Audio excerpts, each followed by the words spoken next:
It's September 12, 1988 at the Carmel Mercy Hospital, Detroit, Michigan. Two men have been sitting outside room 307 for over an hour. They were waiting for Richard Carter, the man the streets called Maserati Rick, who was recovering from gunshot wounds he took 2 days ago outside his own car wash. And even lying in a hospital bed, he knows what world he lives in. Knows that surviving a shootout doesn't mean the war is over. It just means the next move is coming from somewhere he can't see yet. And to protect himself in the hospital, he had armed himself with a pistol in the bedside table. But when the door finally opens and one of those men walks in, it becomes clear he had no time to protect himself because the men started shooting from point-blank range before he could reach for anything. And soon enough, Richard Carter is pronounced dead. By nightfall, the question is already moving through every block on Detroit's east side. Who sent those men to that room? And the answer that keeps coming back, the one nobody can quite let go of, is that it wasn't some distant rival, wasn't some stranger with a grudge, but the people closest to him, the ones he had armed and fed and trusted with everything he built. Detroit in 1980 is not the Detroit from the Motown records. By the time the crack era arrives, the music has long since left, and what it left behind is a city in the middle of a quiet catastrophe. The automobile industry, the entire reason the city exists, the reason hundreds of thousands of black families migrated north from Mississippi and Alabama and Georgia in the 1940s and 1950s, is collapsing in slow motion. Over 250,000 manufacturing jobs disappeared from the Detroit metro area in the late 1970s and early 1980s as plant after plant closes, as automakers flee to cheaper labor markets, as the logic of industrial capitalism hollows out the neighborhoods that built it. Mayor Coleman Young declares an economic emergency. That's how bad it gets. The mayor of a major American city stands up and says officially that the crisis has arrived. What that means on the ground, in the neighborhoods of the east side and northwest Detroit, is something that no press conference can capture. It means fathers who were making union wages bringing home nothing or close to nothing. It means families that came north chasing the American dream watching that dream curdle. It means young men, teenagers mostly, growing up in neighborhoods full of abandoned houses and empty lots and street corners where the most visible economic activity is illegal. The unemployment rate in some Detroit zip codes reaches 30–40%. The schools are underfunded. The police are spread thin and frequently brutal.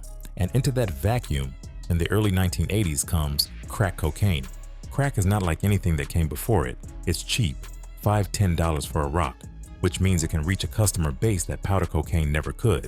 It's fast, which means the high hits before you've had time to think about what you're doing. And it's staggeringly addictive, which means once it arrives in a neighborhood, the demand doesn't slow down. It escalates. The market for crack in Detroit explodes almost instantly, and the city's established drug organizations scramble to adapt.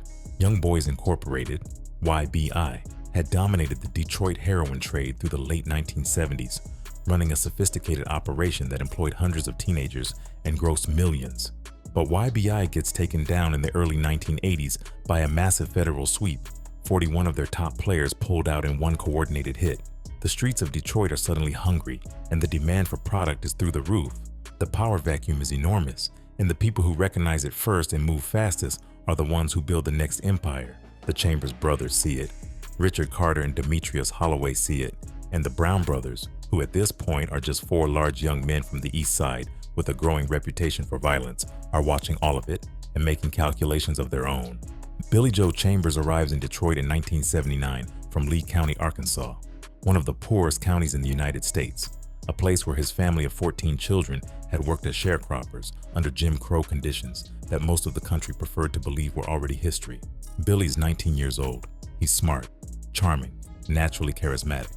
He starts with marijuana, selling out of his brother Willie's corner store on the Lower East Side. He's good at it. He understands customers. He understands that people want to feel comfortable making a purchase, that the transaction is as much about trust as it is about product. By the summer of 1984, Billy Joe has made the jump to crack, and the market receives him like it has been waiting for him. He's processing kilos of cocaine into rocks, packaging them into $5 and $10 pieces, running them through a growing network of houses that his brother Willie, a mail carrier steady and reliable, has been quietly purchasing in Detroit's economically devastated Lower East Side. These cheap houses, bought with Willie's modest savings and whatever Billy brings in, become the infrastructure of something much larger than any of them initially planned. But Billy Joe's genius isn't just the product, it's the system. He starts posting organization charts in the crack houses, actual charts on the wall showing the chain of command. He creates bylaws. He issues worker ID cards. He runs sales competitions between his houses and offers bonuses to the highest performers. He introduces customer loyalty programs, 2-for-1 specials, discount coupons that would feel at home in a retail environment. Law enforcement officials, when they finally get close enough to see what he's built, will call it the most sophisticated drug distribution network they've ever encountered. The press will call Billy Joe and his brothers the Lee Iacocca of the crack business. But running a business in Detroit's drug world in 1984 is not just about sales strategy. You need enforcement. You need a reason for your workers to stay honest and your rivals to stay away. And that's where Larry Chambers comes in. Larry is 10 years older than Billy Joe, born in 1950, and he is, by every account from every person who ever encountered him, a different kind of person entirely. Where Billy Joe projects warmth and generosity, Larry projects something that functions like dread. He's a heartlessly vicious career criminal who has escaped from prison multiple times before arriving in Detroit, and he views violence not as a last resort but as a primary business tool. He creates the Wrecking Crew, an enforcement arm of salaried men whose entire job is to discipline workers and punish rivals through pain. The stories that come out about the Wrecking Crew are the kind that spread through a drug market the way only horror stories can. One worker gets caught selling plaster chips to customers instead of crack, a deception that threatens the organization's reputation for product quality. Larry and 2 of his enforcers beat the man with a wooden 2x4, a lamp, a television set. Then they drag him to the kitchen and pour hot grease over his body. The man's skin comes apart in sheets. He survives barely, but the damage is permanent. And the story travels instantly through every crack house on the Lower East Side, every worker who handles money, every runner who might be tempted to skim. That's the point. Violence for Larry Chambers isn't chaos, it's communication, it's policy. Another worker violates some internal rule. The specifics vary depending on who's telling the story, and a Wrecking Crew enforcer named Dennis and his colleagues restrain the man on the floor of a garage. They hammer his hands, they hammer his feet, they hammer his knees and his ribs until he loses consciousness and doesn't regain it the way he left it. He is left paraplegic, and Dennis, in a courtroom later, explains his motivation for participating. He wanted to move up in the organization, and he was saving up for a Ford Mustang. This is what made the Chambers brothers different from every drug organization that came before them in Detroit. It wasn't just that they used violence. Everyone used violence. It was that they institutionalized it, made it systematic. You could map the violence onto the org chart, the same way you could map the sales competitions and the discount programs. There was a logic to it, and the logic was airtight. Every act of punishment was also an advertisement for the consequences of disloyalty. The hot grease was marketing.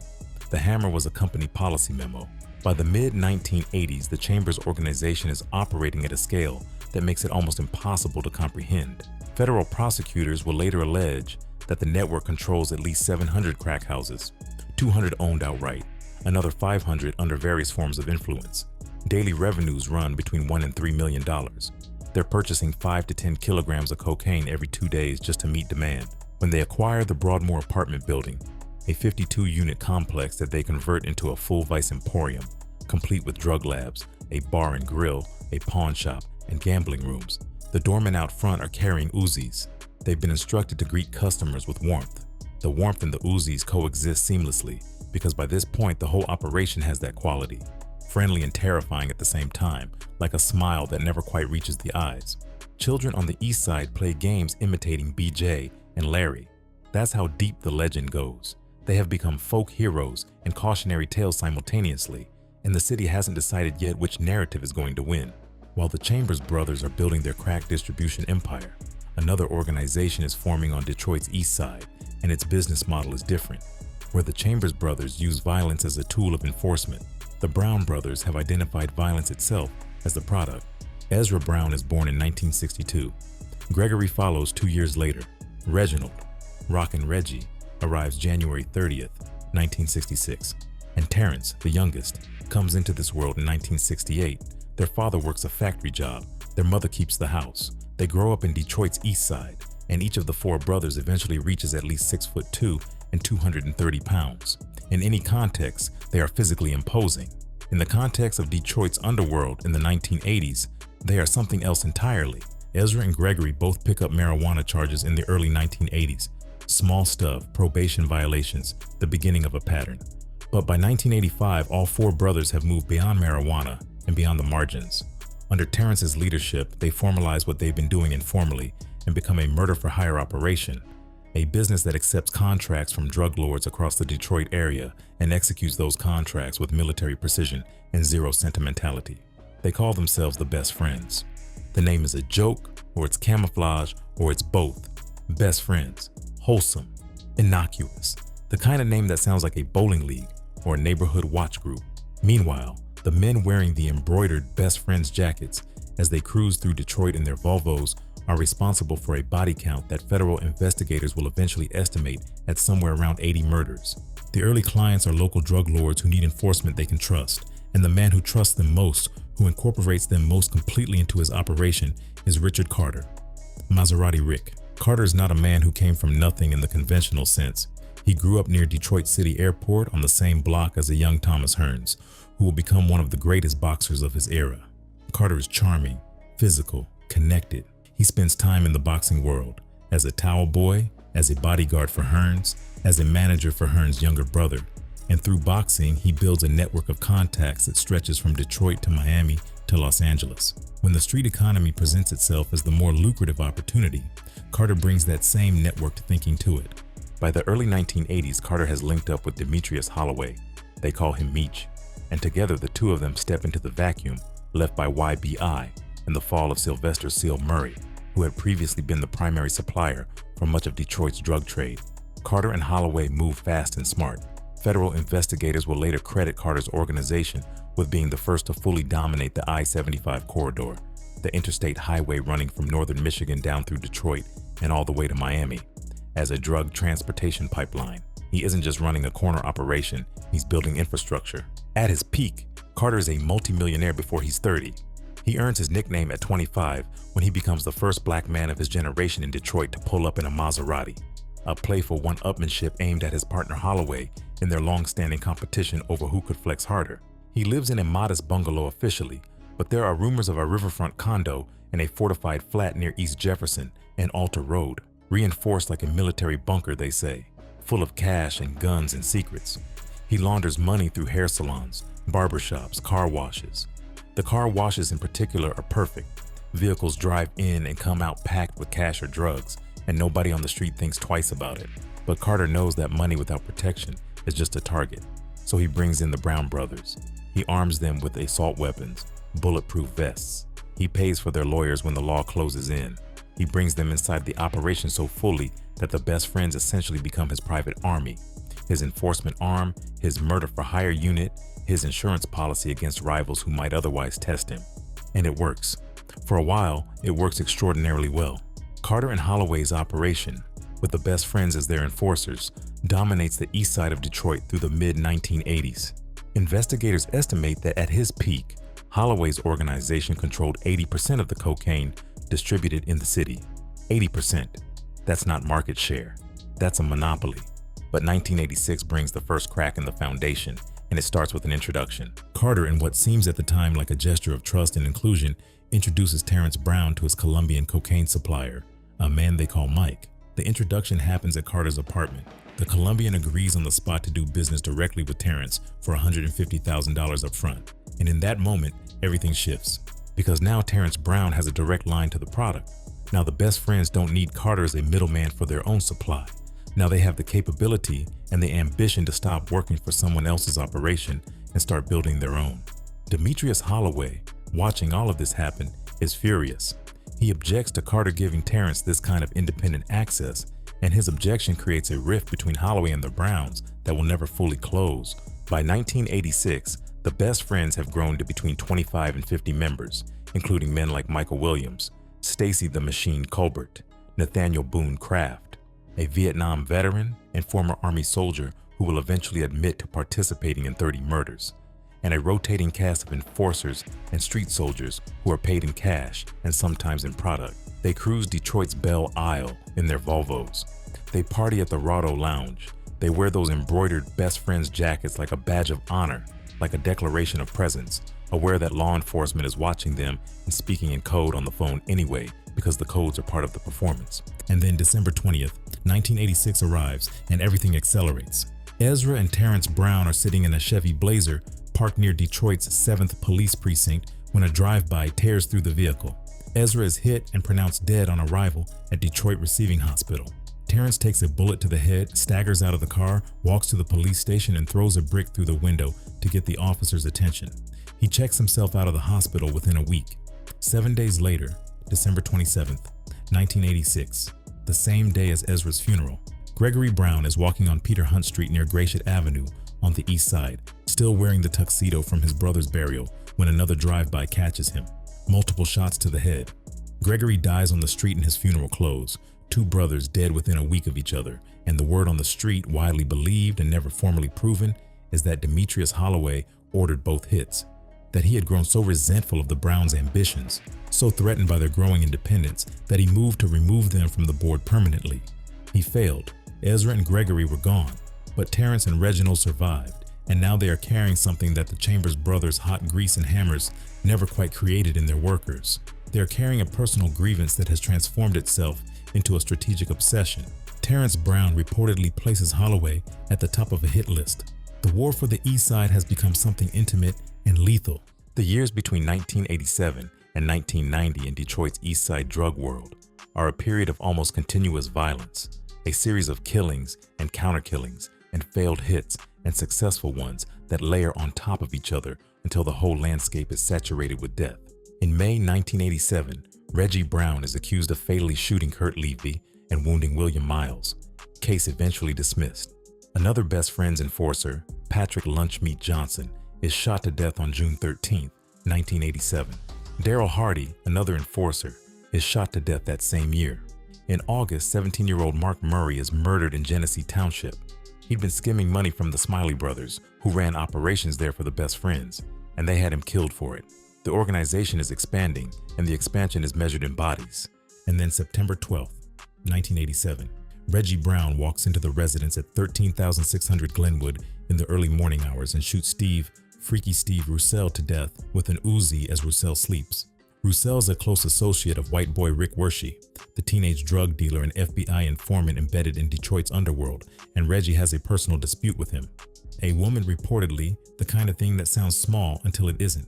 Roussel's cousin, Patrick Little Pat McLeod, is asleep in the living room and is awakened by the gunfire. He's shot too, but he survives. McLeod's testimony sends Reggie Brown to prison. On May 20th, 1988, Reggie is sentenced to life for second-degree murder. But here's where the story takes a turn that will define the best friends for years to come. The conviction is overturned on appeal. 15 months after the shooting, Rockin' Reggie Brown is back on the street. Meanwhile, in June 1988, Best Friends member James Lee, Jimmy the Bruiser Denard, leads Michigan State Police on an 8-mile high-speed chase on I-96 near Ionia. When they stop and search his turbocharged 1987 Volvo, they find $8,000 in cash that Denard claims he earned mowing lawns. And then September 10th, 1988, Carter and Big Ed Hansard, Edward Big Ed Hansard, Carter's former childhood friend turned bitter rival, a feud that has been escalating through street confrontations and attempted assassinations and drive-bys for years, finally come to full collision outside one of Carter's car washes. What begins as an encounter becomes a shootout. Carter takes a bullet to the stomach and collapses. Hansard and an associate are hit in the arm. Nobody cooperates with the police because nobody ever does. Carter is taken to Mount Carmel Mercy Hospital. He goes into surgery. He's supposed to recover. He doesn't. 2 days later, September 12, 1988, Richard Carter is in room 307 recovering. He has a pistol in his bedside table. He knows the world he lives in, and he isn't naive about what surviving a shootout means in terms of who might come looking for him while he's weak. 2 men wait outside his door for 90 minutes. When the opportunity comes, one of them walks in. A single shot to the face. 6:01 p.m. Lodrick, the hitman. Parker, an enforcer linked to Hansard, is charged with the murder. Witnesses place him at the hospital. Witnesses place him leaving the room. He goes to trial and is acquitted after eyewitness testimony collapses in ways that can happen when the witnesses are embedded in the same world as the defendant. The case goes cold. Now here is where the myth enters, and it's important to understand how myths work in street culture because they don't require factual accuracy to contain truth. In the version of the story that spreads through Detroit and eventually reaches the internet and the podcasts and the Reddit threads, the men who walked into Carter's hospital room were sent there by the people closest to him, by his own crew, by the best friends, by the enforcers he had armed and paid and trusted. The widely circulated claim is that Terrence Brown ordered the hit, that Carter had outlived his usefulness now that the Browns had their own direct connection to the Colombian supplier, and that Reggie and Terrence had him killed to seize full control of the operation. Nate Boone Craft, who was Carter's bodyguard, who admits to 30 murders, who eventually turns DEA informant, claims in multiple interviews that Terrence Brown had Rick killed for exactly this reason. He says he knows. He says he was there in the aftermath. He says Terrence showed up at Carter's bedside before the killing and told Boone to leave, that Rick was no longer his concern. But what the court records show is different. The court records point to Hansard. The investigation points to an external rival seeking revenge for a failed hit. Lodrick Parker, Hansard's enforcer, is the man charged.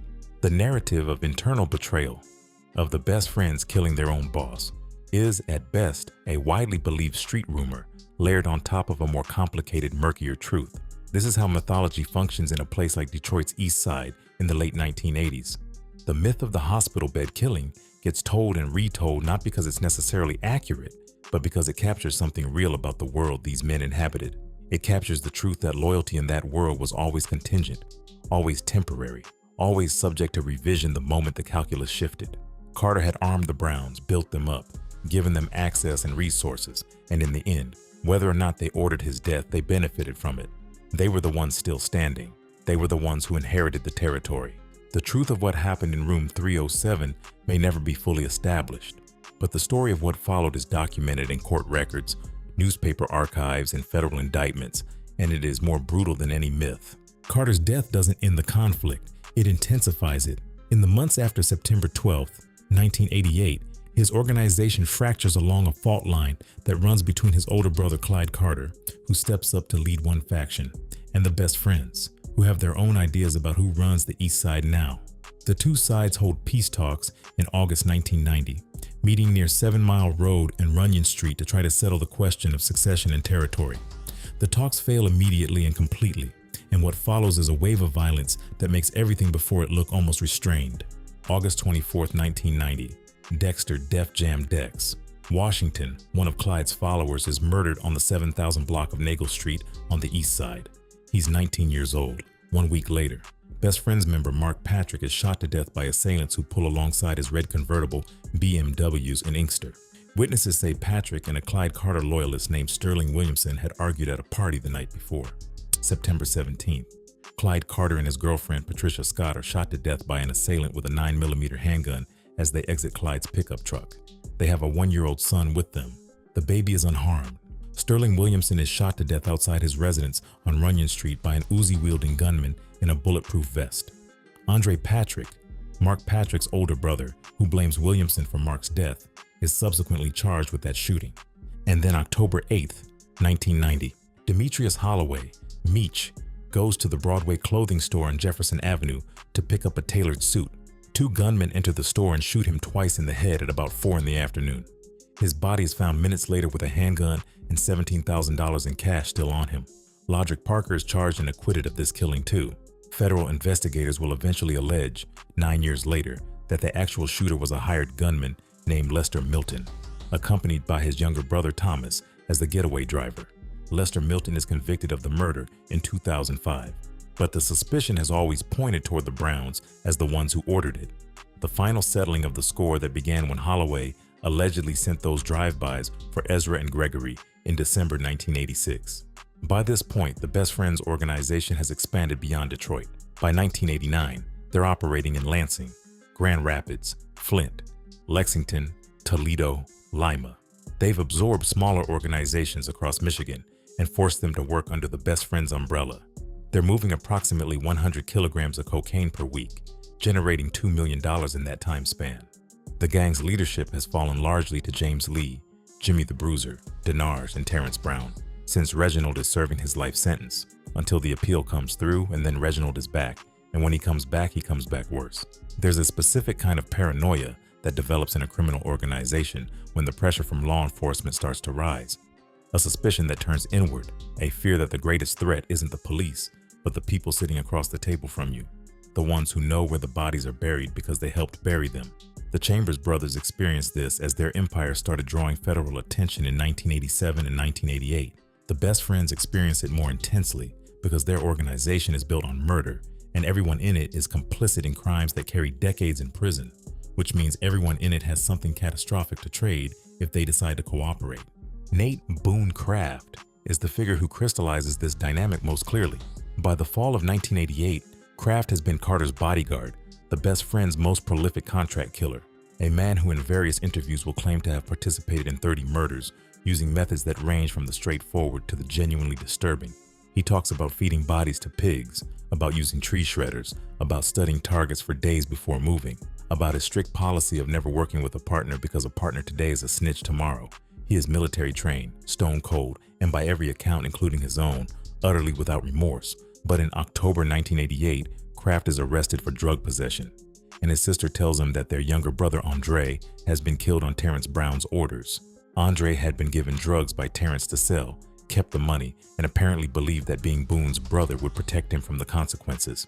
It did not. Terrence had him killed anyway. And Boone, who has killed 30 people, who has been shot multiple times and left for dead, who has built an entire identity around the idea that loyalty is transactional and survival is paramount, decides he wants revenge. He agrees to become a DEA informant. But in July 1991, before Boone can fully execute his plan, Terrence Brown, who suspects Boone of cooperating because Terrence is paranoid about exactly this kind of thing, offers Boone $20,000 to eliminate a rival who allegedly murdered a best friends member. The offer is a trap. Boone doesn't know this. He shows up with Charles Chucky Doo Wilkes and other gang members to carry out the contract, and in the chaos of the shooting, members of his own team turn their weapons on him. He is shot multiple times and left for dead in the street. He's found, taken to a hospital, treated for gunshot wounds from a .357 handgun that Reggie Moore, another gang member, had supplied to the hit squad. Because Boone's participation in the shooting violates his parole, he's sent back to prison, 12 to 30 years. And Terrence Brown is still out there, more paranoid than ever, running an operation that has started to feel like it could collapse from the inside before the government ever gets the chance to take it down from the outside. The organization's attorney during this period is a man named Paul D. Curtis, and Curtis, according to prosecutors, does something that crosses a line so far it defies comprehension. He provides Terrence Brown with the identities of federal informants. 33 pages of federal documents pass through attorney-client channels containing the names of people who are cooperating with the government. People like Alfred Austin, people like Sidney Edwards. Sidney Edwards is murdered first. Edwards is a witness in a 1991 murder case involving Bernard Lamar, and Terrence orders his death after Curtis reveals his identity. The killing removes a cooperating witness from an active case. And then Alfred Austin. Alfred Austin is 26 years old. He's a best friend's associate who has been charged with a weapons violation in Kentucky, and federal agents have approached him about cooperating in their investigation of Terrence Brown. Austin tells the Browns about this contact, possibly believing that full disclosure will protect him, that being upfront about the federal approach will demonstrate loyalty. Instead, it seals his fate. Reggie Brown is back on the street by this point, having had his conviction overturned. And on March 9th, 1992, some accounts say May, the court records say March, Reggie walks up to a house on Buckingham Street on the east side of Detroit. He greets the neighbors casually. Nothing in his demeanor suggests what's about to happen. He walks up to the porch where Alfred Austin is sitting with Lawrence Gainey and Harry Roper and opens fire. Austin goes down, Gainey goes down, Roper goes down, and 3-year-old Lori Roper, Harry's niece, who was there on the porch, is hit by a bullet and killed. 4 people dead in minutes, one of them a toddler. Wayne County prosecutor George Ward calls it mass murder. Multiple witnesses come forward, which almost never happens in these situations, because this time a child is dead, and the moral weight of that is different from the moral weight of 3 adults who were part of a criminal organization. An arrest warrant charging Reggie with 4 counts of first-degree murder is signed by 36th District Court Magistrate Richard Halloran. And for the first time in years, the legal net begins to tighten in a way that feels like it might actually hold. While all of this is happening in the world of the best friends and Maserati Rick and the East Side drug war, the Chambers brothers have been simultaneously experiencing their own catastrophic unraveling.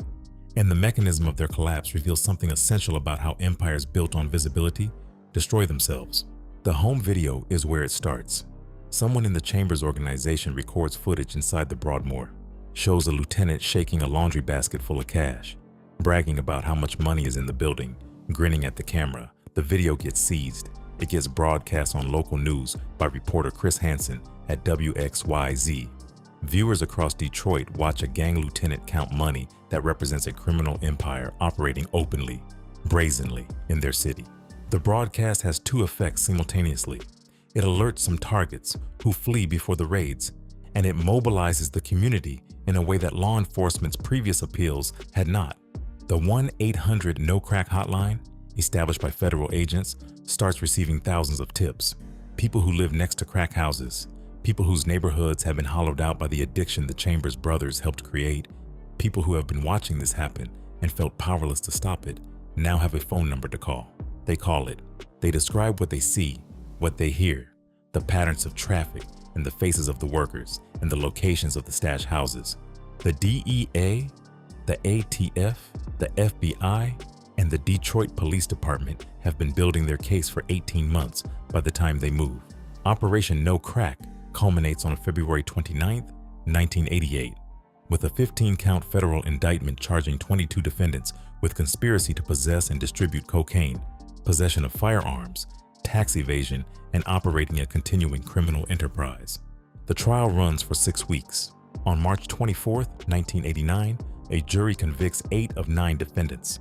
Larry Chambers receives a life sentence plus a $250,000 fine. Billy Joe gets 45 years. Willie and Otis receive sentences ranging from 21 to 33 years.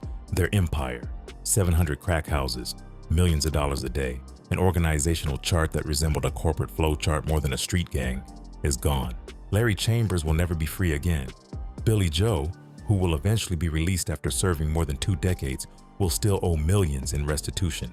The Chambers brothers rose from Arkansas' sharecropping poverty to control half of Detroit's crack trade in less than a decade.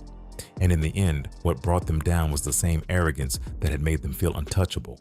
The belief that the cameras could roll and the videos could be shown, and the laundry baskets of cash could be counted on tape, and the city would simply accept it as the permanent reality of their power. The city did not.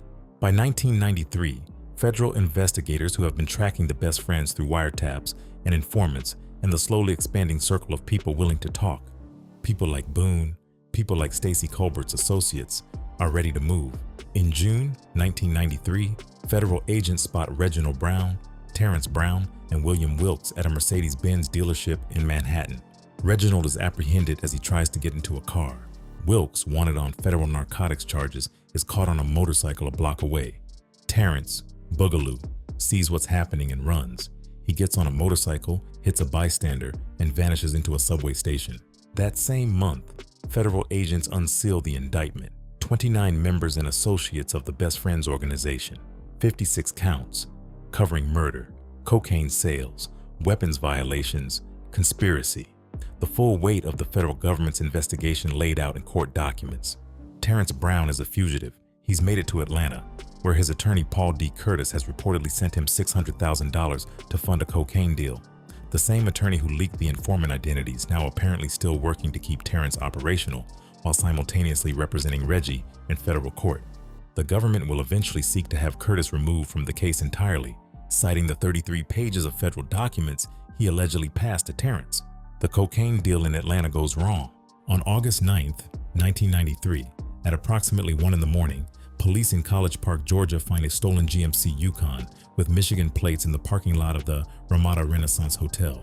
In the trunk, wrapped in a polo bed sheet and a plastic bag, wearing nothing but a black t-shirt and underwear, is Terrence Boogaloo Brown, single gunshot to the head. His body isn't identified until August 12th. The widely held belief is that Stacy, the Machine Colbert, and Charles Chucky Doo Wilkes had Terrence killed.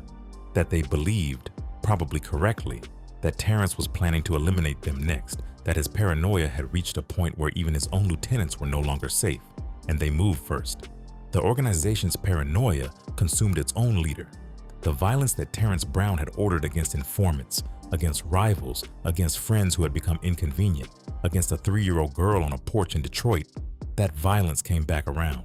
Stacy Colbert is captured on June 6, 1994, when federal agents and Pennsylvania police break into his motel room in Robinson Township, west of Pittsburgh.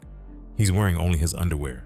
He runs through a connecting door, punches a police officer, tries to take the officer's gun, leads a chase across a shopping mall parking lot and into an office building where he takes a 71-year-old man hostage and threatens to strangle him. Police put a gun to Colbert's head. He releases the hostage. He is taken to the ground. On September 6, 1995, Colbert pleads guilty to murder and weapons charges, accepting responsibility for the killings of Michael Mitchell and Frank Maxwell. He's transported to USP Terre Haute. Reginald Rockin' Reggie Brown is convicted of 4 murders and receives multiple life sentences. He is housed at the medium-security Lakeland Correctional Facility in Coldwater, Michigan, where, as of reports from the mid-2000s, he remains. He will almost certainly die there. You want to understand what happened in Detroit in the 1980s, you have to sit with the scale of it.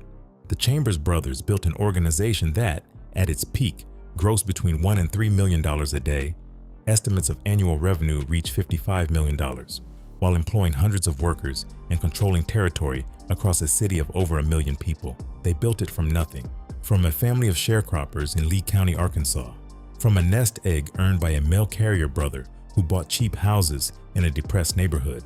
They identified a market, built an infrastructure, created systems of incentive and punishment, and ran it all with a corporate efficiency that still impresses and horrifies people who study it.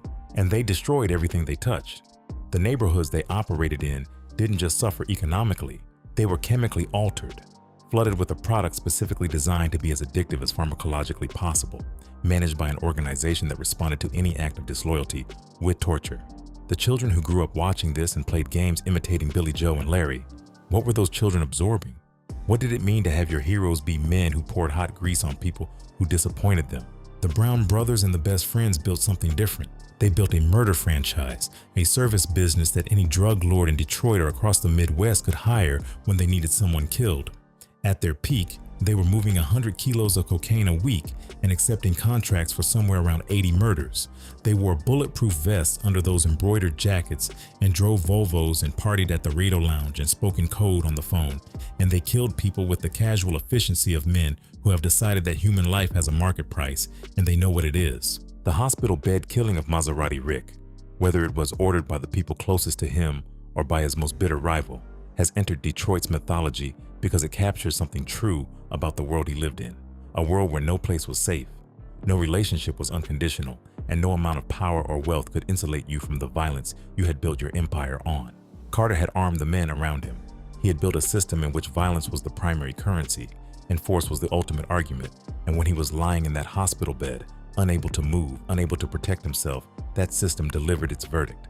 The details are disputed. The verdict is not, because that's what these stories are at their core. Not stories about successful criminals and how the law caught up with them, but stories about the long-term impossibility of building anything real on a foundation of fear. Every empire built this way contains the seeds of its own destruction. The Chambers brothers' violence created the witnesses who eventually testified against them. The best friends' paranoia about informants drove them to kill informants, which created more witnesses, which drove more paranoia, which led to more killings, which led to more witnesses. The cycle is self-consuming. It always has been. Larry Chambers is still in federal prison. He will die there. Richard Carter was buried in a $16,000 custom-built silver casket designed to look like a Mercedes-Benz, complete with functioning headlights and spinning wheels. He was 29 years old. Demetrius Holloway was shot twice in the head in a clothing store in downtown Detroit while shopping for a tailored suit. He was 41 years old. Terrence Brown was found wrapped in a bed sheet in the trunk of a stolen car in a Georgia parking lot. He was 24 years old, and the 3-year-old girl on the porch on Buckingham Street never got to be anything at all. In the end, it wasn't the police that destroyed them. Not really. It was the same violence they built everything on. The same logic that said every problem could be solved with enough force, every threat eliminated with enough brutality, every inconvenient witness silenced with enough gunfire. That logic is self-defeating. It always was. It just takes long enough that the men living inside it can convince themselves for a while that they're the exceptions to a rule that has no exceptions.